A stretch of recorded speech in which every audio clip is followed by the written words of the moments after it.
Thank you all for your patience. Really appreciate it. My name is Don. I'm with Game Server Services, and I am actually speaking on behalf of Kazutomo Niwa, who's the CEO of Game Server Services. He's over there sitting in the back. He's a little bit shy, but he's the guy who basically, Niwa-san's formerly from Nintendo Japan, where he developed and ran the game server operations for Nintendo and its developers. He saw an opportunity to really address a big pain point for game developers, which was about game server operations. And so, therefore, GS2 was born.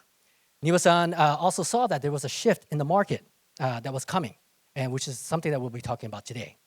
So, has anyone heard of hybrid casual? Can I see a raise of hands? Okay. So you guys are probably already know all this topic, so maybe I don't even need to cover it with you all, but for those who do not know, I'm going to talk about the hybrid casual momentum. This is something that was definitely in the Japan and Asia market that has really been growing rapidly over the past few years, and in fact, in the mobile game space, of course.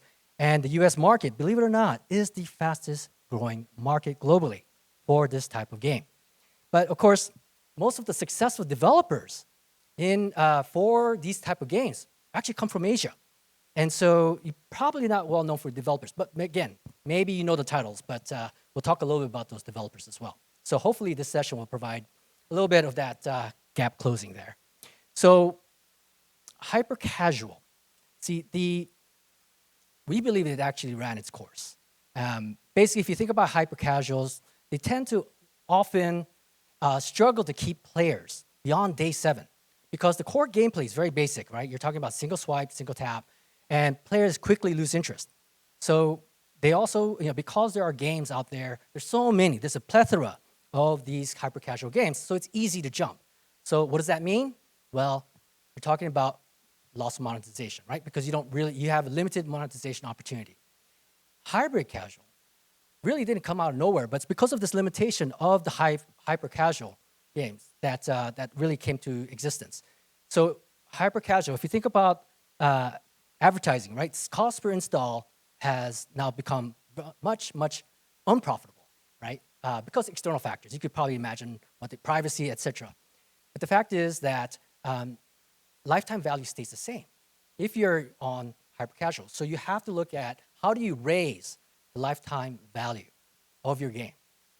So when it comes to how revenue has been earned in the past, it's just primarily from ads or billing elements that basically remove the ads, right? Hybrid casual games are designed to increase the lifetime value by adding chargeable elements, right? Chargeable elements to the game that allows players to enjoy the game more. What that means, so if you look at the comparison, what is hybrid casual versus hyper casual? I know I'm talking casual, but really it comes down to this. Hybrid casual games have more game-like experiences compared to hyper casual, which I said was single tap, single swipe. Hyper casual is probably the easiest way to think of it. They're like arcade games, right? Because hybrid casual have more core game mechanics, and yet, if you think about the old arcade days, right, you put in quarters. And so there's this whole system that's put in place to let you play it more and more. So hybrid casual games also have that, as I was saying about the quarter effect, it has that long-term engagement with players without having to constantly recycle players. In fact, hyper casual games, that's exactly what happens. Because they keep losing players, their whole focus about that whole mechanic is around just recycling players over and over again. Hybrid casual games, the best part about it is that you get to retain them, and therefore you're going to have a better monetization opportunity. So what that means now is that you're going to get not just from your advertising, but you also get directly from the players the revenue. I have a feeling you guys know what these 3 games are, hopefully? No? Okay, well, if for those who don't, Archero is a game that is a pioneer in this hybrid casual segment. It's developed by Habi of China. And if you look at the game itself, it's a simple top-down arcade shooter, right? And it's it's really a shooter puzzler. And they have all these kind of mechanics that actually has retained. And I'll show a little bit about what their revenue looks like. Later on, that same studio took pretty much the same similar game system mechanics from this game and brought it over to Survivor.io. And Survivor.io is a clone of Vampire Survivor, but it's also, well, in my the way I kind of look at it, it's kind of like Robotron. For those of you who are old enough to know that, it's like something that could be played on the Sega Genesis Although maybe the graphic resolution is maybe a little bit better, right? But the color palette is the same. But again, that's where the casual aspect comes through. It's much more of an arcade type experience. And of course, seeing these two titles and the success of them, other companies have followed suit. And so there's this game called Legend of Slime, Idle RPG War. This game is actually really stats-based. You don't actually play the game. You actually just go and manage the stat upgrades. And while you watch your character, the slime, just basically automatically do its actions. So for those who are really like big-time stat nerds, you love the grind of the stats, this is your game. But that's the thing. It's in Japan, this is also very prevalent, and you'll see how popular this kind of game is over in Asia. So this is what the revenue looks like, right? According to Sensor Tower, right, in last year, players downloaded hybrid casual games 5.1 billion times.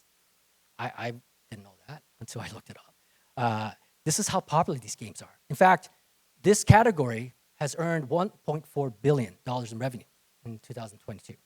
So that is a significant growth. Like just literally a year ago, it was below 1 billion. That's how fast this category is growing. And this genre is popular worldwide. This is not just some niche market. In fact, as you could tell, the US leads most of the way here. And as I was saying, like for that idle RPG game, Japan's right there too. But these are the kind of games that actually you would have experience in the arcade, you would have experience in probably your Super Nintendo and such. These are the type of games that are now starting to come to the forefront, but with mobile mechanics, right? The mobile game mechanics. So now you look at retention, and you think about day 7. So that's the blue that you see here, right? Higher retention for these 3 types of hybrid casual games versus the hyper casual games, which is on the right side. And you have games like Bridge Race, Merge Master, what was the other one? Going Balls, right? So they have day 7, but really what's more important is to look at what happens 30 days later, right? And you'll see that the retention on these hybrid casuals is a lot better, right?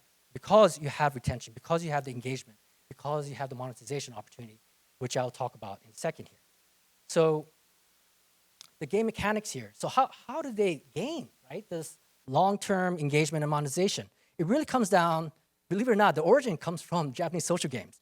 So kind of similar to what you have probably seen on Facebook, right, like with Zynga and such. Japanese social games kind of took that to another level, right? They really played on Facebook, on Mixi, and these type of other social platforms and really built on it. Over 10 years, they've been refining this game standard. And this system has just been around. They've really found a way to make this work. And that's why, believe it or not, mid-core games, mid-core as they call it, which is like one step above hybrid casual, are now very popular in Japan. And so the 3 titles that I just mentioned earlier, right, Archero, Survivor.io, and Legend of Slime, these are all using this mechanic here. This is what's called the game cycle in Japan, very standard phrase. But it really comes down to these 3 components, right? You have your in-game components, and then you have your character progression, and you have what's called, of course, unfortunately, sometimes it has a little bit of a kind of a negative connotation, which is gacha. But if you think of it as like supply crate or bonus rewards, it sounds very different. And these 3 are really what, as you build it correctly, of course, balance means everything. Of course, for all of you who are developers, you know how to balance your games. This is pretty much the core for whether you have a horse training game or mid-core RPG game. They all use this type of system here. So login rewards, let's start there, right? Because I think it's something that's very familiar, right? You go in your game, and then the next thing you know, it's like, hey, I got this bunch of money. This is awesome. What can I buy now? Believe it or not, that's part of the game system mechanic. Because the idea there is that you're going to get this bonus, and you're actually being taught how to spend your money. And you have your choice of how to spend your money. So now you know where the game store is, right? I know it sounds very basic and simple, but this is the start of where you start to learn how to use your money and how to customize, how you optimize, how you upgrade, and so forth. This is really the beginning. So every single, whether it's a Japanese social game, every game that we're talking about with hybrid casual, this is what they're starting off with, right? And of course, this is very important for the free players. This is free-to-play game, but they get that money, a good chunk of money starting off, so they can start to get used to how to play the game. And then, of course, character and equipment. This is important because that's where you're going to get your retention, right? This is where you're going to get your customization, your management. You're going to have your custom design. It's essential. So designing the game in such a way that players gradually build up their characters and equipment over time, you think they're going to let it go? Probably not. That's why you get that long-term engagement. So another critical part of the game. Each one, you can see each one of the examples here with each of the games, how they're placing them. Leveling up, upgrading, right? This is pretty much a straightforward part. But again, the same characters and equipment that you're going to collect and manage and customize, each one of those also have an ability to have progression. Because you're going to want to level up each one of those elements means you'll always come back and that reinforces the user engagement. And of course, gacha, bonus rewards, supply crates, treasure chests, you know what I'm saying. Monetization is actually achieved by this by basically making bonus equipment and characters available to these chance generators. Now, we're not talking about gambling here. All we're talking about is just making microtransactions. You have to have a balanced game economy here. So we're talking about taps, right, and sinks. Taps are like, where you go to get your game resources, so that's your currency. And then your sinks, where are you going to spend those resources? And then ultimately your pinch points. Where does your resource get scarce? And a lot of that, your bonus items here are helping to balance the game economy. That's really the main function behind here. So it really is a way to not just monetize, but it's actually a way of engagement here. And then, of course, you have your in-game currency. So, of course, you need the money to spend. But this is also the place where you have your free players are getting. This is where they're going to get their currency, and then they're going to figure out where to spend. So you need for every game this type of setup, and so that you can make sure that you have every time you log in, you're going to get some currency to come in play. And so it's a critical part of the game cycle that we have here. I'm looking at my time. Okay, not much time left, so I'll breeze through the rest here. Recovery time, again, pretty straightforward. But this is really about kind of pacing the game, right? You don't want people to suddenly burn through and get burned out of the game. You have to then pace the timing so that they're always wanting to come back for more. And of course, probably the average playing time for these three titles are about 20 to 30 minutes.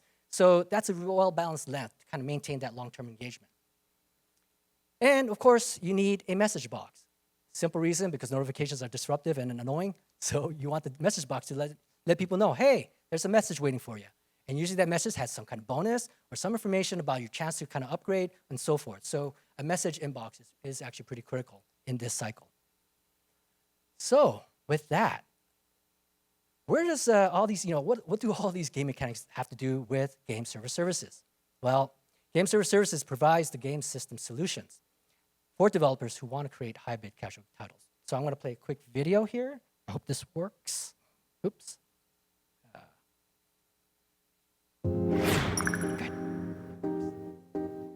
Game development has undergone a major change with the advent of general-purpose game engine platforms.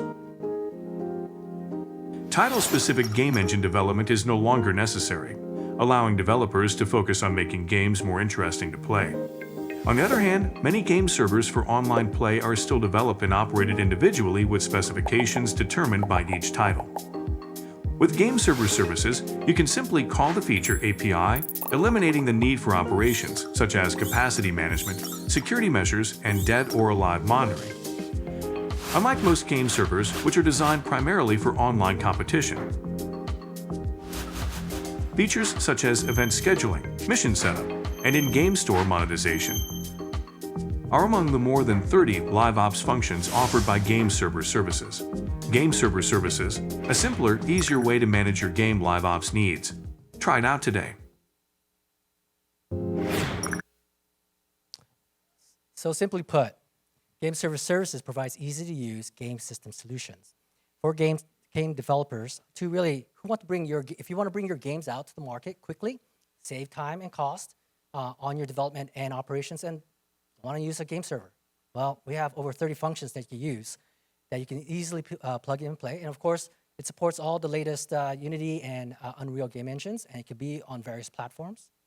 And really what it comes down to at the end of the day, we want to, with our experience working with successful Japanese game developers, and as well as knowing these type of functions. These are all secure, by the way. So, we made sure that these systems are as unhackable as possible because we know how important that is as well.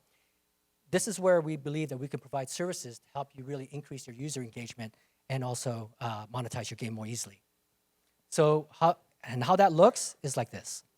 So basically, every one of these games, for every type of mechanic that we just showed right now, we have every different function that you can simply just apply to your code and simply apply into your Unity or Unreal background, game engine background. So we also, of course, have analyzing metrics because, of course, when you're looking to improve your game and increasing your user engagement, it's important that you be able to see the data so that you can improve your game. So ultimately, these are the game developers that we work with. And it ranges from mobile games to arcade games to other types of games that you see up here. And so we do have, we're fortunate to be able to support these type of developers, and we hope that we will be able to support you. And if you have a chance, I don't know if you saw that QR code right there. That's our survey. If you don't mind filling out this survey that you can just grab on your phone, it would help us out to improve what we're saying today and how we're sharing this information to you. Also, if you have a chance to come by our booth, we actually have a gacha mechanic that you can actually use where you have a chance to win a prize. Maybe it's a Bluetooth speaker, maybe it's a USB drive. But if you have a chance, again, if you want to build your hybrid casual titles and you want to make it so that it's easy and something that you could save time and cost on, please check us out. All right. Thanks, everyone.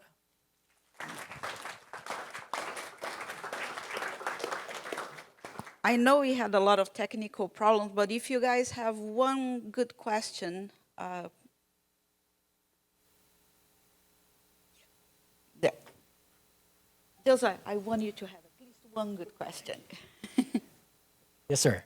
I didn't notice if your game, if your service works with, I saw it works in Unity. Does it work with like WebGL or Web3, or does it work with any kind of other game systems? I'm going to look at our tech expert, who's also our CEO.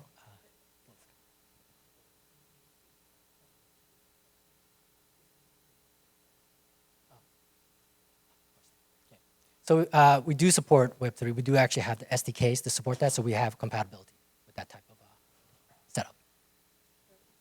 Thank you very much. All right. Thank you, everyone. Hope you all have a great rest of the event. Thanks.